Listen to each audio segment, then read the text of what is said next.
প্রবাসীর হেলিকপ্টারের প্রধান কার্যালয় পরিদর্শন করেছেন খন্দকার এএফএম মহিবুল্লাহ। তিনি বাংলাদেশে বেসরকারি হেলিকপ্টার সার্ভিসের জনক সাউথ এশিয়ান এয়ারলাইন্সের ব্যবস্থাপনা পরিচালক। শনিবার দুপুরে প্রবাসীর হেলিকপ্টারের রামপুরার অফিস পরিদর্শন করেন তিনি। অফিসে পৌঁছালে এই এভিয়েশন বিজ্ঞজনকে ফুল দিয়ে শুভেচ্ছা জানানো হয়। এ সময় প্রবাসীর হেলিকপ্টারের চেয়ারম্যান রনি রেজা ও ব্যবস্থাপনা পরিচালক বায়েজিদ আল হাসান উপস্থিত ছিলেন।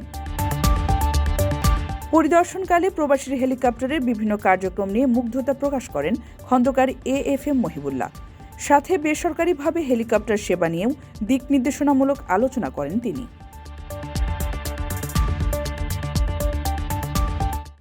কারো কাছে স্বপ্ন পূরণ, কারো আনন্দের উপলক্ষ, আবার কারো জীবন পাল্টে দেওয়ার মুহূর্ত, কখনো জীবন বাঁচাতে সর্বোচ্চ গতিতে উড়ে চলা, কারো আবেগের শেষ মুহূর্ত, আপনজনের শেষ বিদায়ে শামিল হওয়া, এমন সব ইচ্ছে পূরণে সর্বনিম্ন ভাড়ায় দ্রুতগতির বাহন প্রবাসীর হেলিকপ্টার। আপনার প্রয়োজনে যোগাযোগ করুন আমাদের হটলাইনে।